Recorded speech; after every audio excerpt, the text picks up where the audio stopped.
अध्याय का पहले से पढ़ दीजिए। यहोवा परमेश्वर ने जितने बेनेल पशु बनाए थे उन सब में सर्प धूर्त था। उसने स्त्री से कहा, क्या सच है कि परमेश्वर ने कहा, तुम इस वाटिका के किसी वृक्ष का फल ना खाना?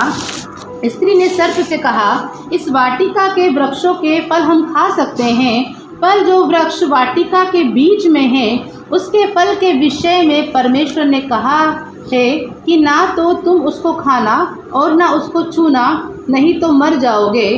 तब सर्प ने स्त्री से कहा, तुम निश्चय ना मरोगे, वरन परमेश्वर आप जानता है कि जिस दिन तुम उसका फल खाओगे उसी दिन तुम्हारी आंखें खुल जाएंगी और तुम भले बुरे का ज्ञान पाकर परमेश्वर के तुल्य हो जाओगे। अतः जब स्त्री ने देखा कि उस वृक्ष का फल खाने के लिए अच्छा और देखने में मन भाऊ और बुद्धि देने के लिए चाहने योग्य भी है, तब उसने उसमें से तोड़कर खाया और अपने पति को भी दिया और उसने भी खाया। छठे से बस। ये स्टोरी आपको सबको पता होगी।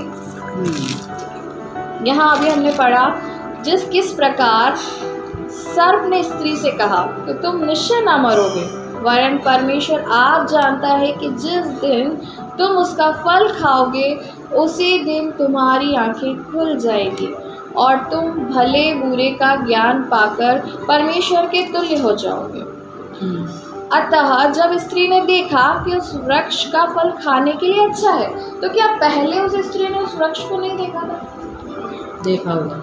अगर नहीं देखा होता तो वो जब शैतान उसके सामने आया और उससे बोला कि ये कौन सा ऐसा फल है, मतलब सब खा सकते हो तुम लोग, पर बस उसने बोला एक ही फल ऐसा है जो हम नहीं खा सकते, मतलब उसने कहीं ना कहीं देखा होगा। फिर यहाँ पर वचन ये क्यों बोलता है कि जब स्त्री ने देखा उस वृक्ष का फल खाने के लिए अच्छा है?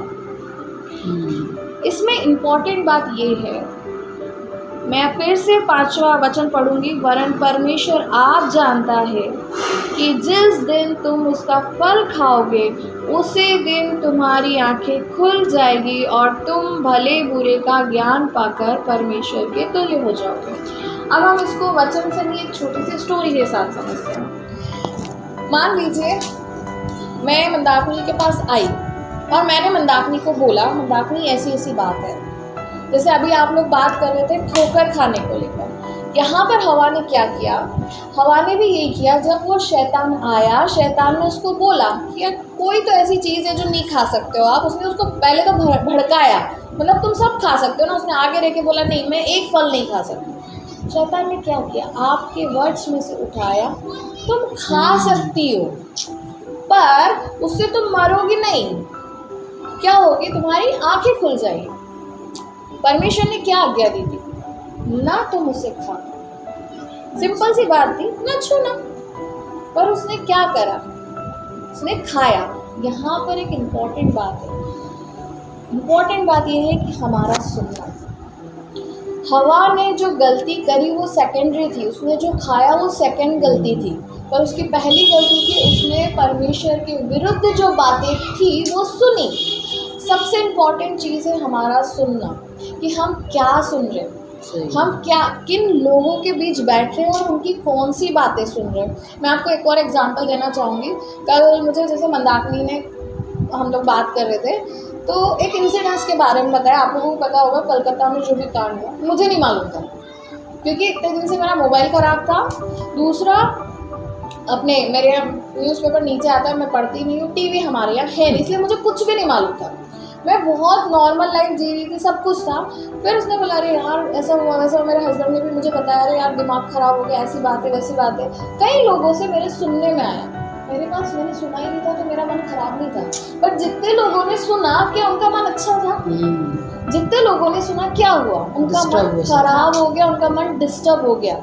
मैं आपको क्या बताना चाह रही हूँ यहाँ पर, हमारा सुनना बहुत इम्पोर्टेंट रखता है। अगर आप किसी गर्भवती महिला के सामने कुछ भी अड़ुल जुलूल बातें करते हैं या कोई भी होता है तो बुजुर्ग व्यक्ति आके बोलता है उसके सामने बात मत करो, उसके सामने लड़ाई की बातें मत करो, उसके सामने गाली गलौज की बातें मत करो, उसको साइड में लेके जाओ।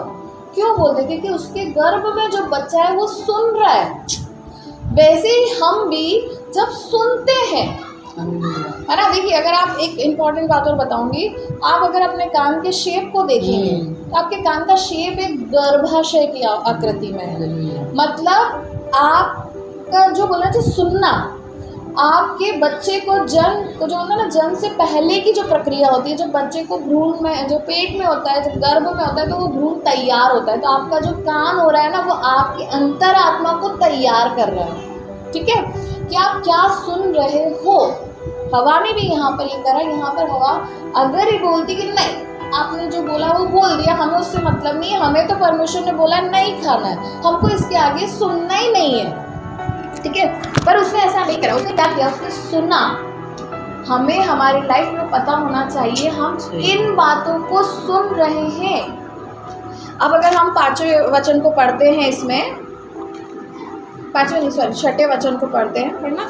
अतः जब स्त्री ने देखा कि उस वृक्ष का फल खाने के लिए अच्छा और देखने में मन भाऊ और बुद्धि देने के लिए चाहने योग्य भी है, तब उसने उसमें से तोड़कर खाया और अपने पति को भी दिया और उसने भी खाया।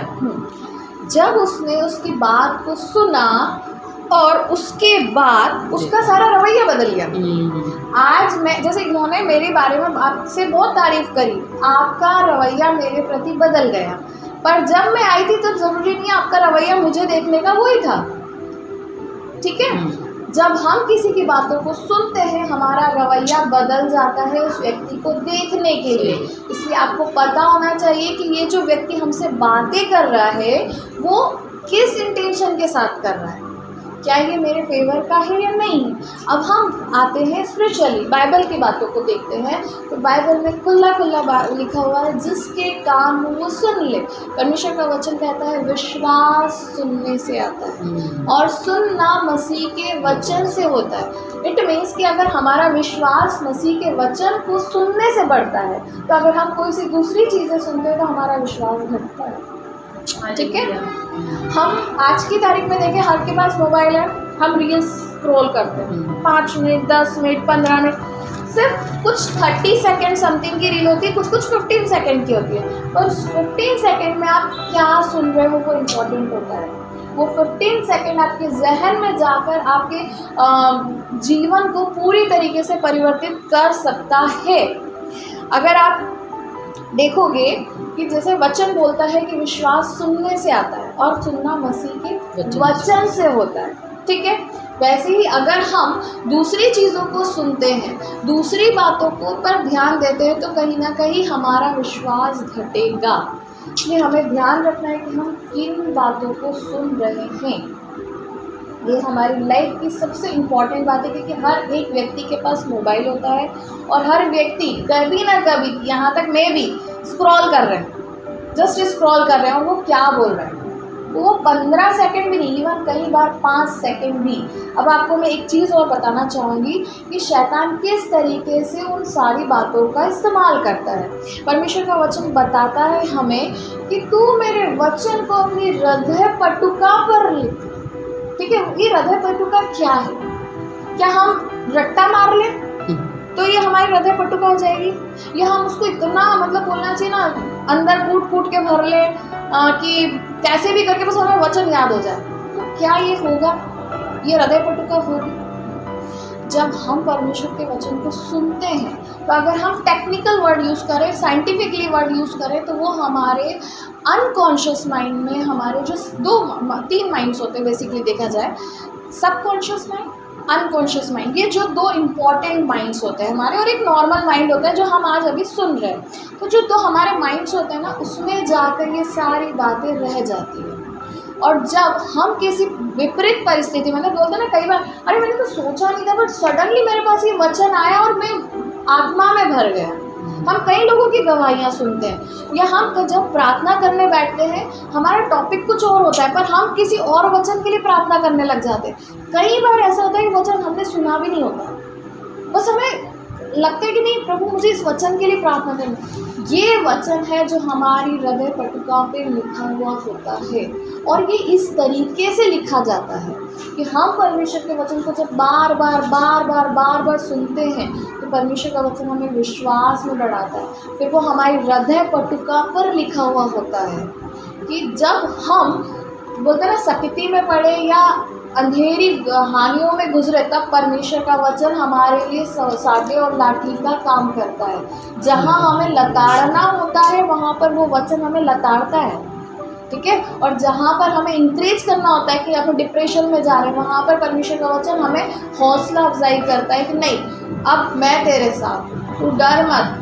और जहाँ पर हम कहीं गलत करते हैं ना, मान लीजिए कि हमारे पास एक्स्ट्रा में पैसे आ गए हैं और सामने वाले को नहीं पता, हमने रख लिए, पर ठीक है, उसकी गलती भी नहीं, आपकी भी गलती नहीं, पर जब आपको सेल्स आया, एक व्यक्ति मन में यार मैं दे देता हूँ यार, एक अरे ठीक है ना, उसको भी कौन सा मालूम है कि मैंने लिए, वही परमेश्वर का वचन लगा नहीं दो, तो वो वचन हमें। और अगर हम कहीं गलती भी कर देते, कई बार हमसे गलतियाँ हो जाती है अनजाने में या जानबूझकर, हमने उस बात को छोड़ दिया, पर कई महीनों बाद, कई सालों बाद परमेश्वर का वचन उन सारी बातों को पवित्र आत्मा हमें याद दिला दे, वहाँ पर वो गलती करी थी ना, अब पश्चाताप।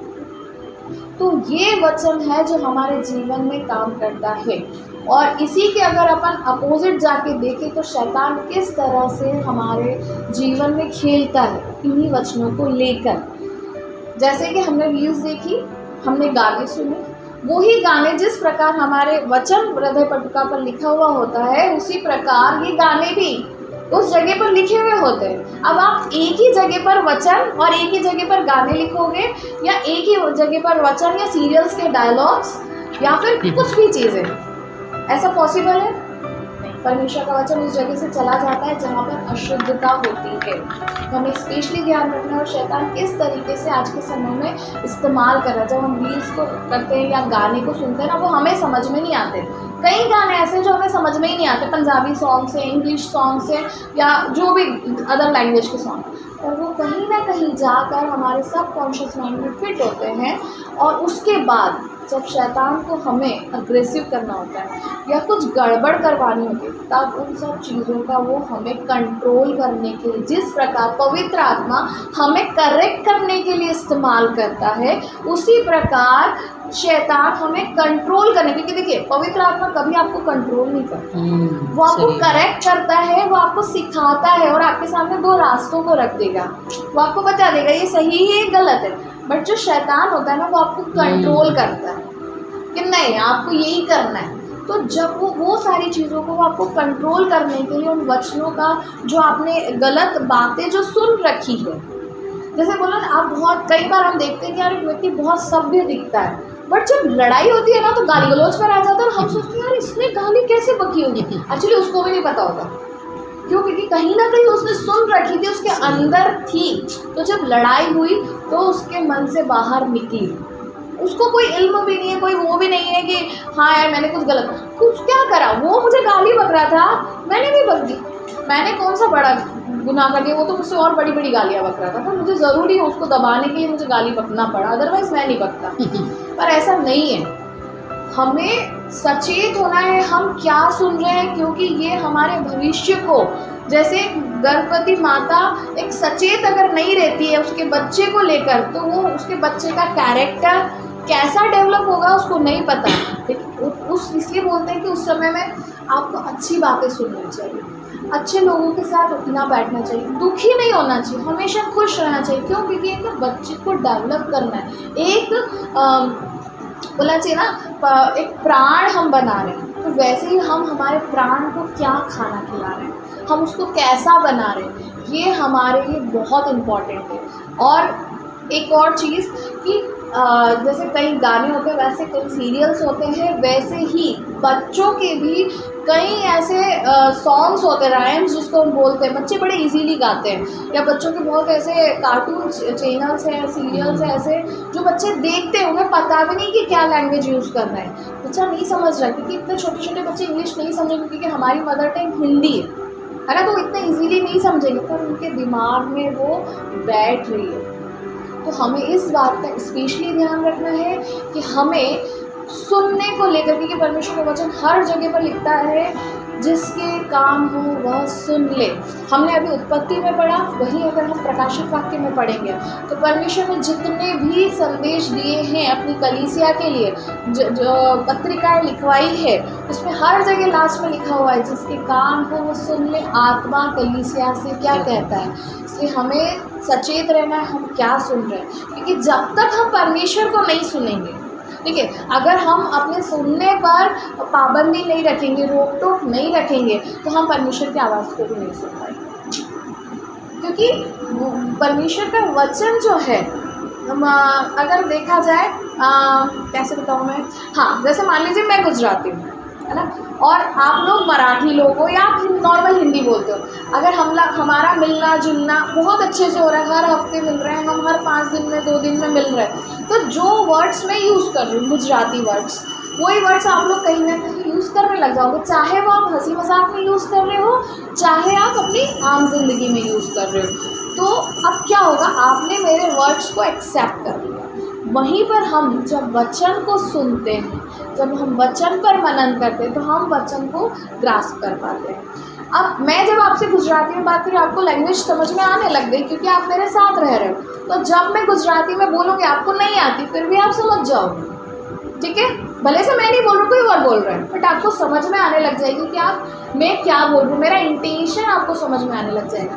वैसे ही जब हम परमेश्वर के वचन को सुनते हैं तो केवल हमारा विश्वास ही नहीं बढ़ता, इवन हमको परमेश्वर की लैंग्वेज पता चलती है, हमको पता चलता है परमेश्वर कैसे वर्क करता है। हमको बोलते हैं ना, परमेश्वर के वचन से पता चलने लग जाता है कि परमेश्वर हमारे जीवन में किस तरीके से काम करेगा या कैसे काम कर रहा है। बट जब हम सचेत ही नहीं है, उसके वर्ड्स को लेकर सचेत नहीं है, हम उसके ऊपर ध्यान ही नहीं दे रहे हैं, तो हम उसको कैसे ग्रास्प करेंगे, हम उसको कैसे समझेंगे कि परमेश्वर हमसे क्या बोलना चाह रहा है। हमको सारी चीज़ें पता होने का, हमारे सामने परमेश्वर ने सारी किताबें खोल के रख दी, आपके साथ ऐसा होने वाला, ऐसा होने वाला, ऐसा होने वाला, बट जब हमको पता ही नहीं है कि क्या है, समझ ही नहीं, क्योंकि परमेश्वर का वचन बोलता है कि जो पवित्र शास्त्र है उसको समझने की, उसको बूझने की बुद्धि मैं तुझे दूंगा, ठीक है। तो वो बुद्धि आपको देगा कैसे, जब आप उसके साथ बैठोगे, जब आप उसके साथ रहोगे, तब जाके वो आपको बुद्धि देगा। अदरवाइज ऐसा नहीं जैसे अपन पुराने मूवीज़ में देखते ना, एक हाथ ऐसा आया चिन्ह हुआ और ऐसा नहीं होता है। परमेश्वर के साथ बैठना, परमेश्वर के वचन को सुनना, ये हमारे लिए बहुत इम्पॉर्टेंट है, और इसीलिए परमेश्वर ने हर जगह पर लिखा है जिसके काम हो वो सुन ले। क्योंकि हम सुनते हैं कि आत्मा, तब कई जगह पर ये चीज़ें लिखी हुई, पर हम कई ऐसे लोग हैं ना कि बहुत इजीली समझ में आ जाते हैं। कई बार हमारे लिए भी ये चीज़ होती है कि कोई पास्टर ने हमारे लिए परमेश्वर का प्रकाशन बहुत आसानी से, बहुत अच्छे शब्दों में रखा, हमने एक व्यक्ति ने बड़े एंजॉय के साथ बहुत अच्छे से ग्रास्प कर लिया। जैसे अहमदाफनी ने बोला कि इसने मुझे समझाया कि बाइबल ही सब कुछ है, बाकी लोगों को नहीं देखना। ये बात मैं हर व्यक्ति को बोलती हूँ, ठीक है। इसने उस बात को ग्रहण किया तो उसके जीवन की एक गवाही है। बट वहीं पर कई ऐसे लोग हैं जो ठोस खाए हुए हैं, तो उनको ठोकर लगी है, पर उनको भी मैंने यही बात बोली, परमेश्वर को देखो, मुझे भी मत देखो, मैं भी इंसान हूँ, मैं भी गलत हो सकती हूँ, पर इसका वचन गलत नहीं होगा, परमेश्वर कभी गलत नहीं होगा। तो हमें इस बात का ध्यान रखना है, क्या हम सुन रहे हैं वो वचन के आधारित है, नहीं है। किसी ने भविष्यवाणी करी, हमने एक्सेप्ट कर ली, पर क्या वो वचन के अकॉर्डिंग है? अगर वो वचन के अकॉर्डिंग है तो हमारे जीवन में फलवंत होगी, और अगर वो वचन के अकॉर्डिंग नहीं है तो वो फलवंत नहीं होगी, है ना। और उस वजह से हमें ठेस लगेगी, हम गिरेंगे। मैं भी 2-3 साल गिरी हूँ, मतलब मेरे को भी टाइम लगा है, जिसमें कि उससे पहले मैं उसको ये वाला वचन समझा चुकी थी कि परमेश्वर पर विश्वास रखो, पर फिर भी मेरे 3 साल बर्बाद हुए लाइफ के, सिर्फ इस वजह से क्योंकि कहीं ना कहीं मैंने उसको सुनना छोड़ दिया। छोड़ा नहीं बोलना चाहिए, कम कर दिया था, क्योंकि कई बार ऐसा होता है हम सुनते हैं चीज़ों को पर हम ध्यान नहीं देते। इसलिए हमारी लाइफ में ये वर्ड्स स्पेशली इम्पॉर्टेंट होना चाहिए, हम क्या सुन रहे हैं। अब हम आगे आते हैं। जब उसने सुना उसके बाद उसने देखा। सेकंड थिंग है देखना। जब स्त्री ने देखा कि उस वृक्ष का फल खाने के लिए अच्छा है। बहुत सारी चीज़ें ऐसी होती है, जैसे एक सीरियल का ही अगर हम उदाहरण ले, ठीक है ना यार, बच्चों का कार्टून है या इसमें कौन सा गलत है, हम सब देख ही रहे तो रहे, हम थोड़ी ना, ठीक है ना, गाने ही तो हैं, हमें थोड़ी ना समझ पड़ रहा है। पर क्या हुआ, हमारा रवैया बदल गया क्योंकि हमने परमेश्वर के वचन से आड़ कर लिया। हमारा रवैया बदल गया उन सब चीज़ों को देखने के लिए। जब जो चीज़ें परमेश्वर ने हमको मना करी, हमने उससे आड़ कर लिया, हम गिरते गिरते और गिरते चले गए। हवा के साथ भी यही हुआ कि अगर वो उस चीज़ में स्ट्रांग रहती कि नहीं, परमेश्वर ने बोला है नहीं खाना है, मतलब नहीं खाना, मुझे इसके बारे में सुनना ही नहीं। कई बार हमारे जो यीशु मसीह को नहीं मानते हैं, वो हमारे पास बहुत सारी दलीलों को लेकर आते हैं कि देखो ऐसा है, देखो चिन्ह चमत्कार है, देखो वहाँ पर भी ऐसा हो रहा है। अगर मैं मेरी ही गवाही लूँ, मेरा ही एग्जांपल लूँ, तो मेरी शादी के 10 साल बाद मुझे बच्चे हुए और उस बीच में कई लोग ऐसे आए थे जिन्होंने बोला था, अरे दूध भरा ले, अरे 5 फल ही तो है, ले इसके हाथ से कर ले, अरे वो वहाँ पर सिर्फ तुझे कुछ नहीं करना है, वहाँ जाकर सिर्फ उनको पैसे दे देना और वो तेरे को दवाई दे देंगे और तू खा लेना, तो तेरे साथ अच्छा होगा, तेरे को बच्चा हो जाएगा। पहले मेरे दिमाग में आया क्या ऐसा कैसे, मतलब सिर्फ एक डॉक्टर वाली चीज़ लगी मुझे कि हाँ शायद डॉक्टर होगा। फिर मतलब क्या है, वो मंदिर में बैठता है व्यक्ति, वो किसी व्यक्ति की सिद्धि कर रखा है या किसी ने कुछ और कर रखा है, मतलब नहीं, मुझे किसी से कुछ भी नहीं चाहिए, मैं ठीक हूँ, मैं रो लूँगी मैं परमेश्वर के आगे कि प्रभु 10 साल हो गए, लोग मेरे बारे में क्या क्या बोलते हैं, पर मैं किसी के आगे नहीं जाऊँ। एक डॉक्टर के पास जाना अलग चीज़ है, किसी ऐसे व्यक्ति के पास जाना अलग चीज़ है जिसने सिद्धि प्राप्त करी, क्योंकि इसका बहुत बड़ा टॉपिक है कि सिद्धि कैसे प्राप्त की जाती है, ये एक अलग टॉपिक है।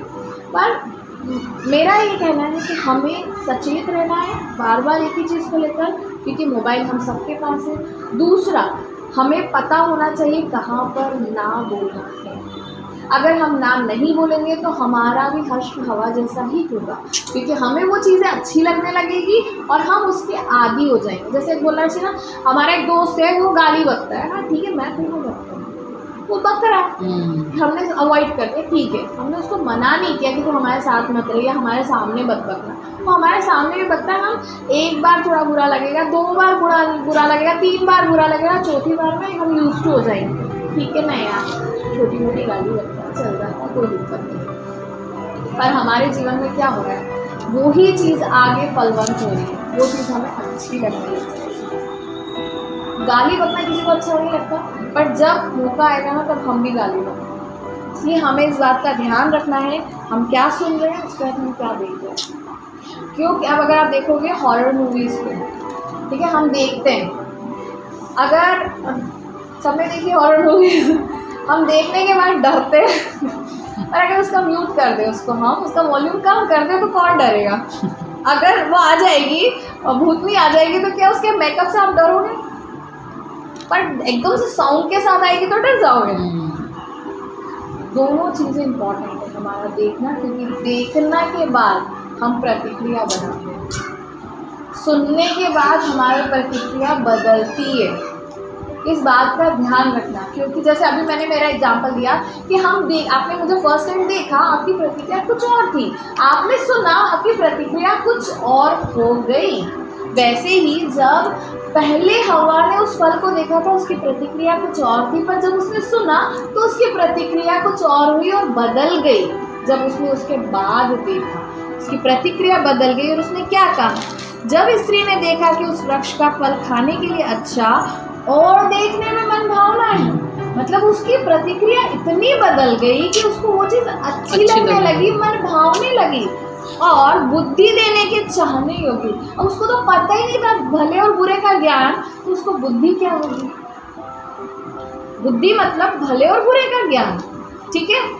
इसके अलावा क्योंकि जैसे एक बच्चा होता है, उसको क्या बुद्धि होती है कि किसके सामने कैसे बात करना है, कपड़े उतारने नहीं उतारने, किससे क्या लाड़ करना है, किससे नहीं करना, उसको अक्ल होती है क्या, नहीं होती, मतलब उसमें बुद्धि नहीं है। हम यही बोलते हैं ना, पागल व्यक्ति, उसमें बुद्धि नहीं है कि उसको क्या करना है क्या नहीं करना है। ये होता है ना भले और बुरे के ज्ञान। तो जब उसको पता ही नहीं था तो वो चाहने योग्य कैसे हो गई बात कि बुद्धि देने के लिए चाहने योग्य। मतलब ये सारी चीज़ें हमको अट्रैक्ट करती हैं।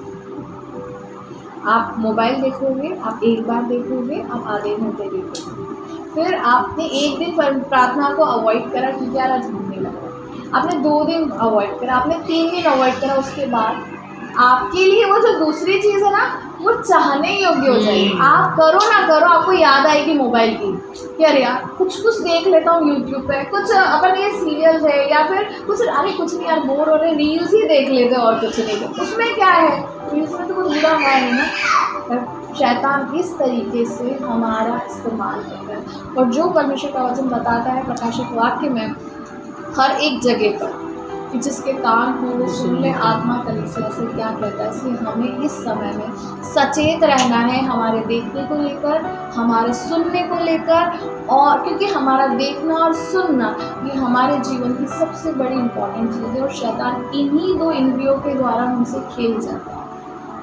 तो प्रभु का धन्यवाद इस वचन के लिए, क्योंकि ये वचन ने मेरे जीवन में भी बहुत काम किया। क्योंकि जब जिस दिन इस वचन को परमेश्वर ने मेरे जीवन में डाला, मुझे जब ये प्रकाशन मिला कि हमारा देखना कितना इम्पॉर्टेंट है और हमारा सुनना उससे भी ज़्यादा इम्पॉर्टेंट है।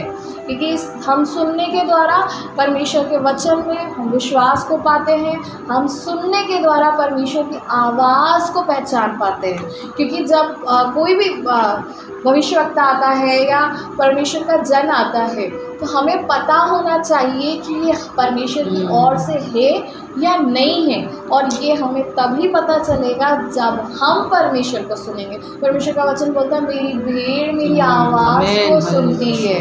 ठीक है, तो भेड़ जो होती है ना, अगर भेड़ की एक क्वालिटी मैं आपको बताऊं तो वो सिर्फ और सिर्फ चरवाहे के पीछे होती है। वो चरवाहा अगर नदी के अंदर से जा रहा है ना तो वो भी चल जाएगी, उसको नहीं पता कि मेरे ऊन में सारा पानी लगेगा और मैं बह जाऊंगी या मैं डूब जाऊंगी, पर वो फिर भी जाएगी उसके पीछे पीछे। तो वो पूरी तरीके से फोकस होती है अपने चरवाहे के ऊपर। तो इसलिए परमेश्वर बोलता है मेरी भेड़ मेरी आवाज़ को सुनती है। और उसकी भेड़ उसकी आवाज़ को तभी सुन पाएगी जब उसकी आवाज़ को पहचानेगी। बोलते हैं ना अलग अलग गुट होते हैं, अलग अलग चरवाहे होते हैं, तो एक गुट का जो चरवाहा है उसकी आवाज़ को चला गया और दूसरे बल्कि वो लोग विसल बजाते हैं, है ना, या फिर उनका एक तरीका होता है बुलाने का, सबका अपना अपना तरीका होता है। तो एक बहुत सारे लोग चरा रहे हैं, चरवाहा सिर्फ एक आवाज़ देगा और उसकी जितनी भी भेड़ें हैं 50 से 100 सब उसकी एक तरफ आ जाएंगी। तो वो कैसे पॉसिबल है, इतनी हज़ारों भीड़ में से 50 भेड़ें अलग आ गई, क्योंकि वो अपने चरवाहे की आवाज़ को सुनती है। अगर उनके कान बंद कर देंगे वो नहीं सुन पाएगी। हमें भी अपने चरवाहे की आवाज़ को सुनना है, तो हमें अपने कानों पर चौकसी करनी पड़ेगी। हम क्या सुन रहे हैं, हमें अपनी आँखों पर चौकसी रखनी पड़ेगी, हम क्या देख रहे हैं। और यही इंद्रियां हमारे जीवन में आगे काम करती हैं कि हम जो सुनते हैं हम वही बोलते हैं। हम अगर अच्छा सुनेंगे हम भला बोलेंगे, हम बुरा सुनेंगे हम बुरा बोलेंगे। इसलिए परमेश्वर का वचन बोलता है कि अशुद्ध तुमको खाने से तुम अशुद्ध नहीं होते, बल्कि जो तुम अंदर से निकालते हो वो तुमको अशुद्ध करता है। मतलब तुम खा कहाँ से रहे हो, कान में से, आँखों में से, वही तो तुम निकालोगे। परमेश्वर का वचन आपके और मेरे जीवन में बहुत से आशीष दे।